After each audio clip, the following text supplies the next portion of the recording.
Hello, this is for speech 4, and here is my audience.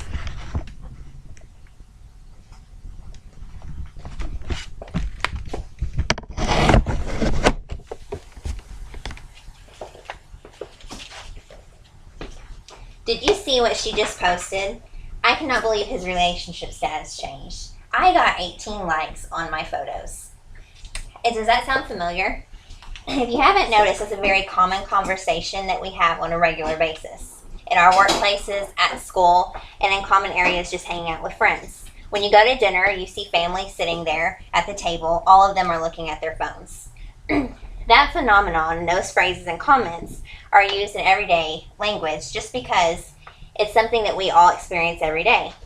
It's called social media. We all know what it is, and you already knew what I was talking about before I even explained it.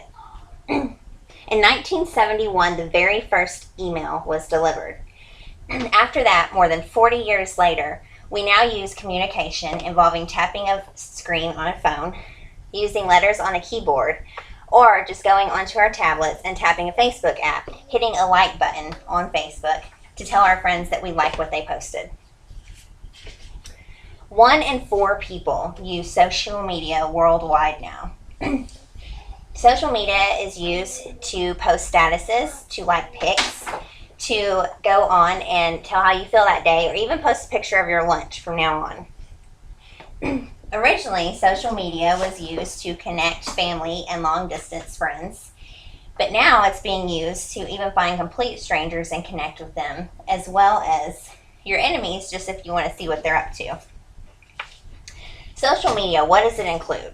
Social media includes the major site that we all know of is Facebook. Right behind that would be Twitter. There's LinkedIn, there's Bebo, and then there's also what used to be popular, known as MySpace. The majority of Facebook users and social media users are under the age of 30. However, we're seeing a huge rise in the users of Facebook, and they happen to be adults over the age of 30. 42% of online adult users are on multiple social networking sites.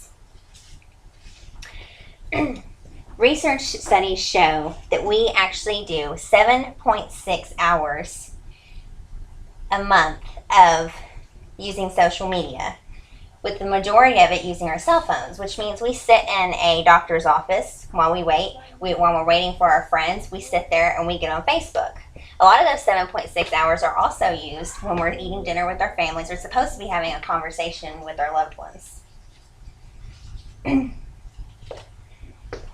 The major social media site that's the biggest today is Facebook. In their mission statement, part of it says, Facebook's mission is to give people the power to share and make the world more open and connected.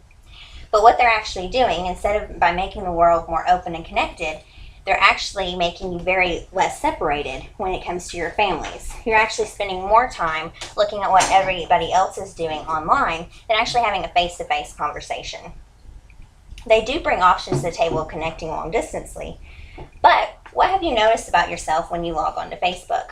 When you post a picture, when you post a status, we've all done it, what do you hope to get? You hope to get a like. You hope to get a comment of saying how pretty you are or how cute your kids are. What you don't notice is because you're wanting so bad to get those likes and comments, you're forgetting what real acceptance is. You're forgetting how you really connect with people. It's based on a like and it's based on a comment.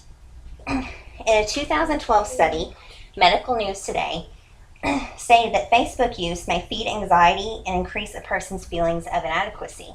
How many times have you looked at other people's photos and thought, man, how did they get that far? How did they do that? How did their kids get so cute? How did they get their kids to do that? How many times have you felt inadequate because you didn't have as many likes as so-and-so?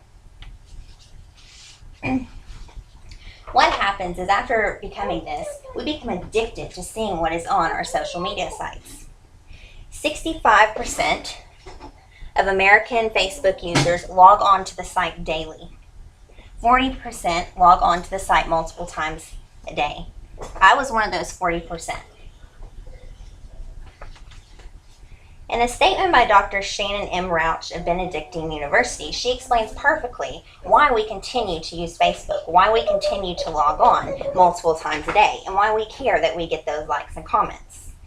She says, for those who post status updates, the reinforcements keep coming in form of supportive comments and likes.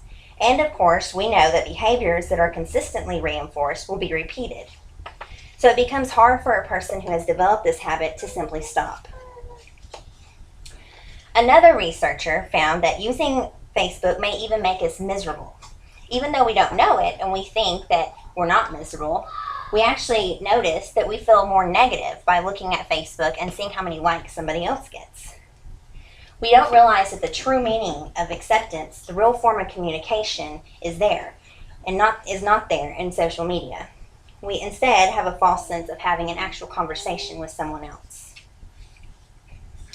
Facebook addiction sounds crazy, and you're probably sitting here listening to me thinking that's the craziest thing I've ever heard, actually to be addicted to Facebook. However, it's so common that researchers have actually made a scale called the Burge Facebook scale that has 6 criteria to measure if somebody is actually addicted to Facebook.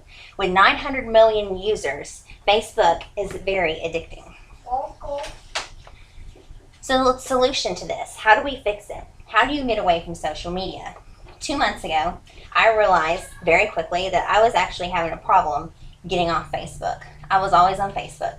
I have a 2.5-year-old daughter, and so I decided that I was going to put down my phone. I was actually going to have conversations with face-to-face with people. I was going to get acceptance in other ways. And I was going to spend more time with my daughter and actually enjoy the moments without grabbing my phone to take a picture to post on Facebook. I realized after that how very happy I was and how much I really enjoyed my life because I wasn't seeing what everybody else was pushing in my face.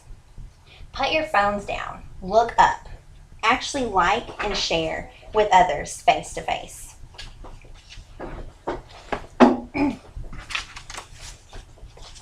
Speak with your voice. Talk face to face. And actually be social.